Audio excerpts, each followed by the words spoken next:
right, I'm going to kick it off with, what do you admire most about Sebastian and Travis? I mean, I guess with Sebastian, there's not a lot to admire about his personality. So maybe I would say his sartorial elegance. He's very put together and snappy dresser, and I enjoyed that element of him. But as a person, he's pretty irredeemable. And for Travis, I would also say his sartorial presence. What was the word?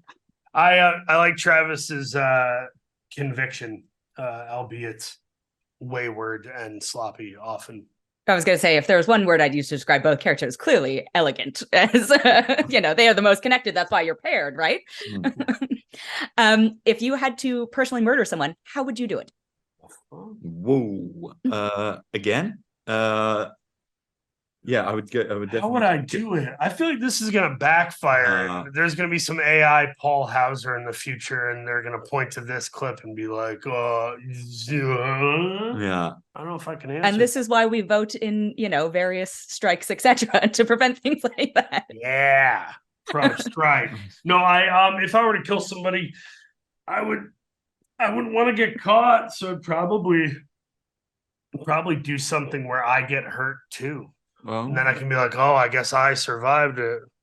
Yeah, I'd probably frame Paul. So again, I'd want Come on, man. Mislead the authorities. Maybe I'd run them over with a car because I don't have a driver's license. So then I could just. Neither do I. Oh, you don't? Well, that scuppers that plan. I literally die of my permit. I'd scold them with hot coffee. And blame Paul. I have so many questions about the driver's license thing, but I'll keep it to the show. If you needed somebody in the cast to help you, cover said murder, who would it be and why? 1, 2, 3. John Cho. Oh, why? Smart. Clinical thinker. Handsome. Charming. Surprisingly, a really good singer. Really great singer, yeah. Just very talented at whatever he turns his hand to. So I imagine he'd be great at disposing of a body as well. Mm-hmm. Fair enough. Not Ken, even though he has the medical skills. I'm sure he's had to deal with. But Ken's very jittery. I feel like he might loose lips run and get a taco mid-burial. Yeah, he'd probably tell Joel McHale as well. Yeah, he would. Joel McHale would be filming it. There we go. It ended up on something. Jack, a side question for you.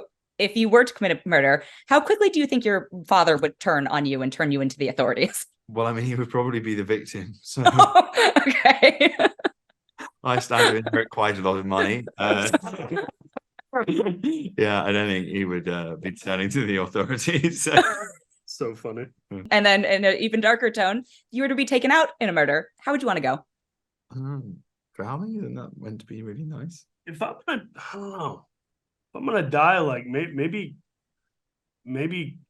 crucifixion. Then when I meet Jesus in heaven, he's like, dude, you fucking went there. Do you high five with the holes in your hands? Like, do you get to see through the high five? I don't know, but it would be gnarly. I feel like he and I would be even closer. Okay. Wow. I will pivot to a serious question. What was the most logistically challenging scene? The camera movement. Yeah, in the heist episode as well, it was all quite technical, and there was I had a scene with the lizard on my shoulder, and I freaked out a little bit. I was like, no, I'll be fine. Stick the lizard on my shoulder, and then it was like writhing around, and I didn't want to drop it, and it was right next to my face, and I was way less chill than I thought I would be, and I had to do a load of intricate work with lots of different props, and there was a moving camera, and I'm not great with props at the best of times, and I'm even worse when there's a lizard like twitching right next to my face, and we were running out of time. We had like 2 takes to do it. I was definitely not content at the end of that filming day. I was like, I did not nail that. Logistically, I guess logistically, I have a couple speeches. I have 2 different speeches in the show that are kind of lengthy. And even though I've done theater and stand-up comedy and acting, you just got to be in the right place to nail a monologue or a speech. And hopefully I did. I'm not fishing for compliments. I just mean I really don't remember if we nailed it or if they said, guys, that's lunch. So we'll see.